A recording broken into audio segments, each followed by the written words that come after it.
Who are we? We are workers and the unemployed, students and retirees, immigrants and environmentalists.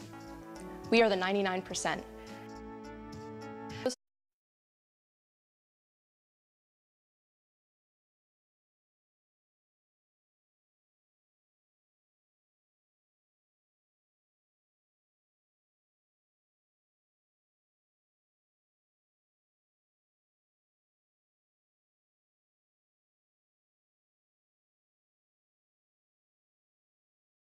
My name is Tiffany Dina Lofton. My annual salary right now is about $33,000 a year. My student loan debt makes up $28,000.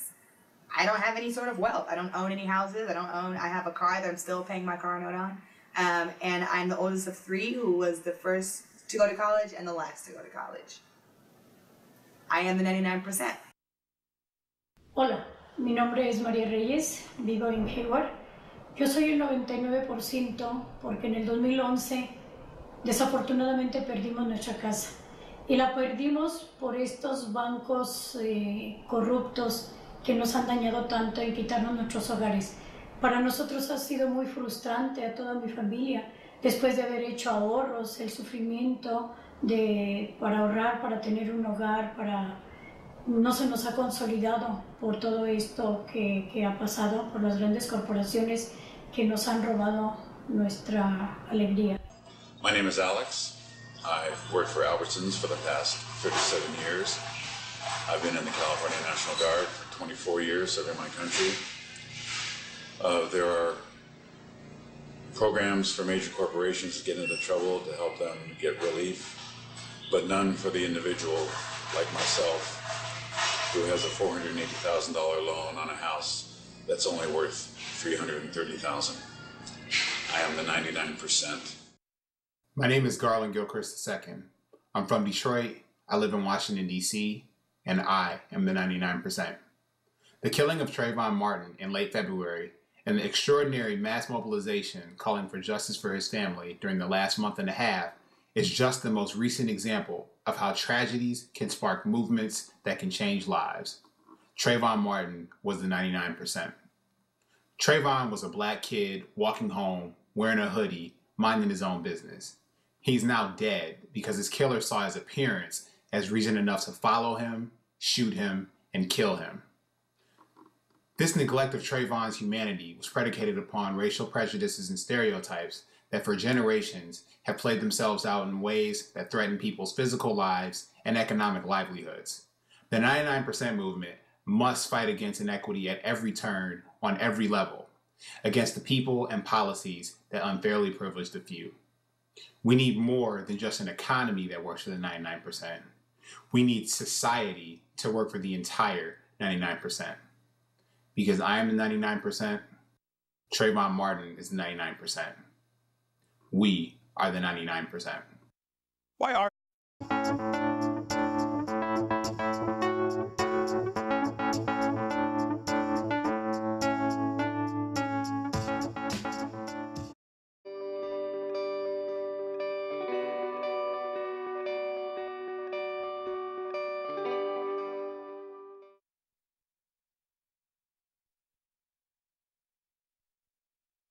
Our movement is a movement of passive resistance, and we never intend to participate in violence. We are depending solely on moral and spiritual forces. If you lower yourself to the level of violence, then the strongest person wins. A really important tool in the struggle for justice and human rights in fairness in society is nonviolent direct action. It's always effective because it disarms the violence.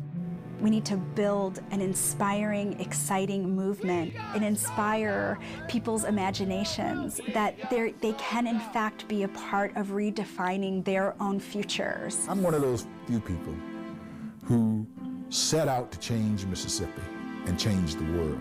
Now is the time for us to make sure that we do that again. And because we did it once, I can guarantee those who are doubtful we can do it again. On December 16, 1773, a group of British colonists in Boston protested their government's coercive policies of taxation without representation by destroying shipments of taxed tea from England. That day, they set the foundation where every generation joins the struggle to make our democracy and our economy work for all people. From the start, our country held a deep contradiction between the promise of democracy and the challenge of inequality. At the time of its founding, the United States didn't recognize the rights of the men and women they enslaved, or the rights of Native Americans whose lands had been taken to form their colonies. But individuals like Harriet Tubman rose up to fight for their very personhood. After breaking from captivity, she joined the American abolitionist movement, helping slaves gain freedom through a system of secret escape routes and safe houses known as the Underground Railroad. While plantation slavery drove the Southern economy, industrialists in the North were building the first factories in places like Lawrence, Massachusetts. As factories rose, immigrants arrived from all over Europe in search of a better future.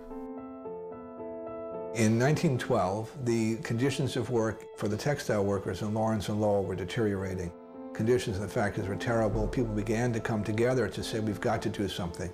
Radical leadership from the industrial workers of the world, William D. Haywood and Rose Schneiderman and others, came to Lawrence and Lowell to try to figure out what to do. And the what to do ultimately was to bring everybody out on strike and say enough is enough, because people had a sense of their culture, a sense of what they needed beyond pay and decent conditions. And so she spoke eloquently to this mass of people saying, we need bread and roses too. You have to have the sustenance, but you have to have the culture and intellectual sustenance if we're going to be human beings. And that was a really clear statement of a working class vision of the future. Workers weren't the only Americans seeking recognition as full human beings.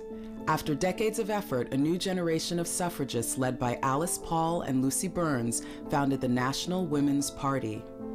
They directly confronted President Wilson, picketing the White House, marching in the streets of Washington, D.C., suffering imprisonment and force feeding before finally winning women's right to vote in 1920.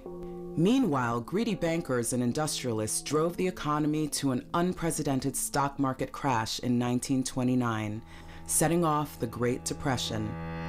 Those who still had jobs were exploited, and by 1936, they'd had enough. Terrible conditions, unbelievably long hours, lots of injuries, no workers' compensation, no real protection or social safety net for the workers. And finally, the workers had enough. And so they put together a very strategic plan. They went in there and they sat down, they took it over very peacefully, taking on the most powerful corporation in the world. They had tremendous support from the community. They had support from churches, they had support from great women's brigade that came out, which made up of spouses of a lot of the workers, but also other women from the community. And then they maintained their presence there until General Motors had agreed to recognize their union and bargain with them. And when they marched out with a big American flag, and everybody said they could not win against the most powerful corporation in the world, but through nonviolent, direct action, workers standing together, solidarity, they did win. By the 1930s, Americans won protection for the elderly, the sick, and the poor with the Social Security Act. The National Labor Relations Act and the Fair Labor Standards Act made it easier for some workers to organize unions. While some began to realize the American dream, people of color, many of them farm laborers or domestic workers, were explicitly excluded. Legalized segregation and discrimination continued to shape our democracy and our economy.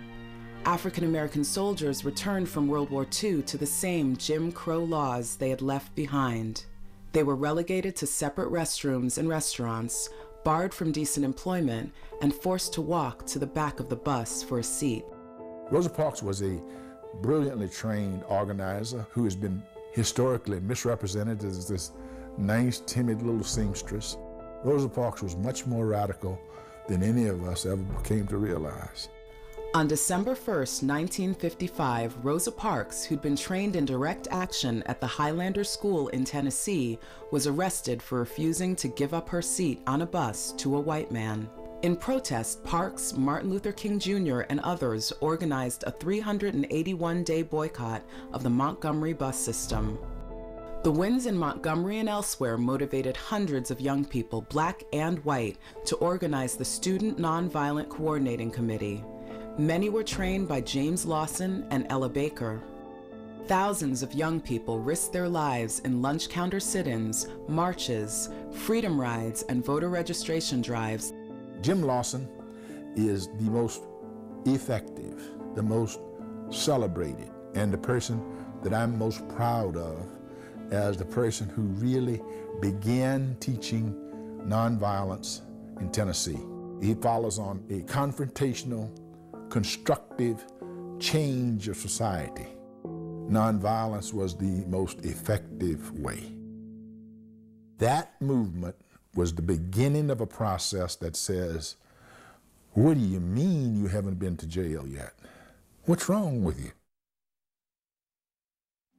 Inspired by the civil rights movement, Mexican and Filipino farm workers who did the backbreaking work to put food on our tables started organizing too. Farm workers were getting paid 70 cents an hour. There were no toilets in the fields for workers. There was no drinking water. They didn't have the right to organize.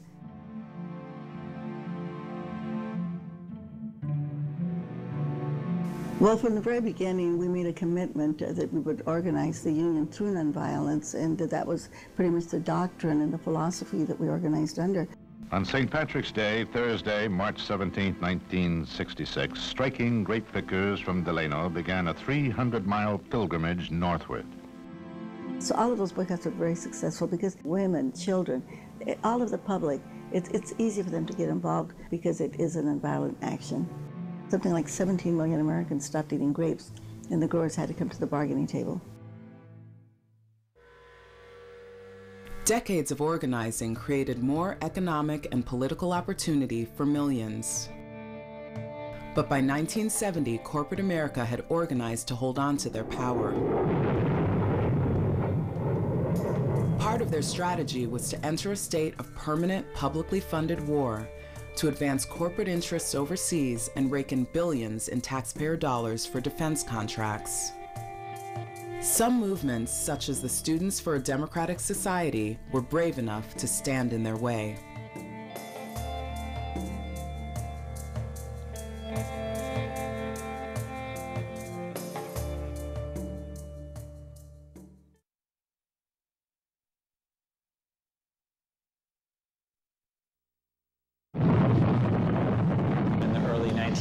I was part of a mass movement that recognized that President Reagan had brought us to the verge of nuclear war together with the Soviet Union. We built a campaign together with faith communities, the Western Shoshone, and peace and disarmament activists from throughout the Western United States and across the country. And over 14,000 people went through trainings, were arrested protesting, and kept up the pressure until the Clinton administration was politically pressured to ban nuclear testing. They would still be testing bombs in the Nevada desert had it not been for the People Power campaign. In the 1980s, while pharmaceutical companies made record profits, victims of AIDS were asked to pay up to $10,000 per year for medication. In the face of government condemnation and indifference, gay activists started organizing. The CBS Evening News, Dan Rather reporting. Good evening. We're going to take a break for a commercial. No one knew what was going on in the community, and all these young men were getting sick and getting sicker with all these opportunistic infections, with all these malignancies that they should not have. You had a leader, Ronald Reagan, who was silent on the issue, who allowed himself to be shackled into not talking about what eventually would become the biggest health crisis of our time. From the developing success of the work that GMHC was doing, Larry Kramer, one of the founders, helped form ACT UP, a very politically active, policy-oriented organization that used nonviolent direct action to bring about change. One of the most famous slogans that came out of ACT UP is silence equals death, meaning that what you don't do is going to lead to the death of many other people.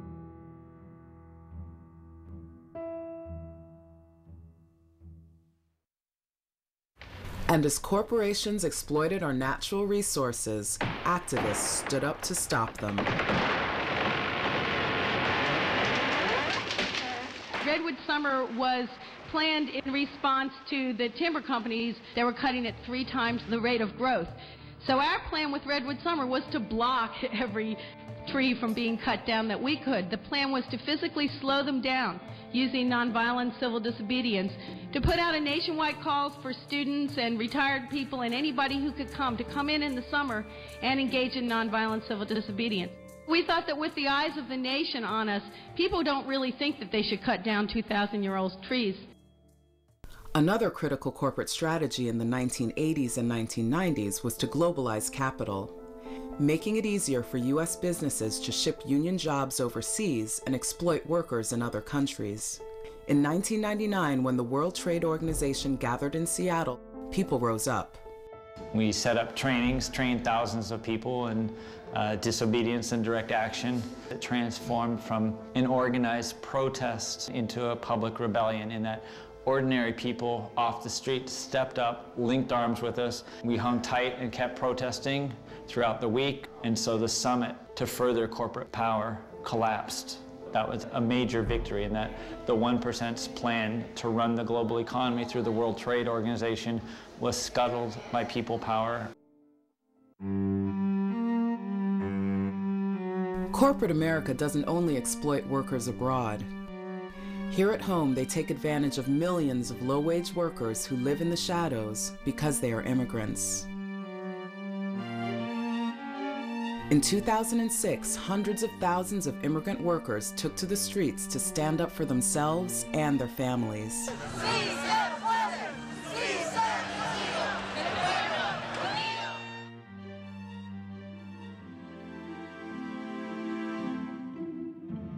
What worked in Wisconsin was the same thing. It was a sit-down. People came together and said, we're not going to live with this governor. He was about to introduce legislation, which he had not made public, to basically eviscerate, cut, destroy collective bargaining. The students and labor and this broad coalition of people who care about democracy that came together. You had this amazing coming together that I don't think anybody has ever seen.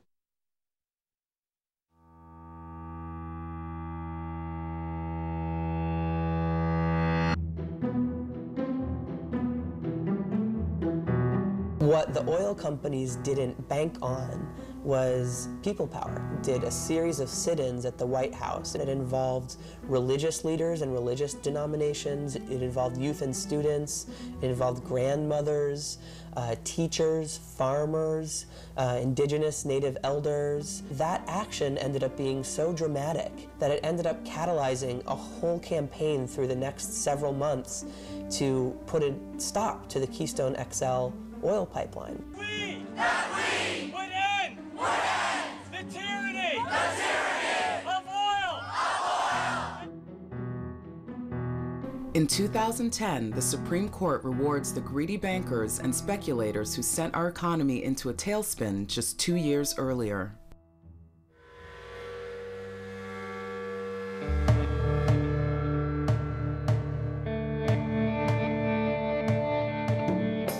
Something has to change. We can't take it anymore. We want accountability. Stand up, rise up, and let's make a revolution happen. People were really frustrated, and Wall Street has been the heart of the problem. This movement that's spreading all around the country, it's really saying that we want a different kind of democracy, and we want it now. Banks got bailed out. We got sold out. If you care about the direction that this country is going, and you have the capacity to get here, this is the place to be right now. We are unstoppable. Another world is possible. Student debt is rising, people are getting kicked out of their homes, and this is reaction towards the economic inequality that has been happening in the country for the past couple decades right now.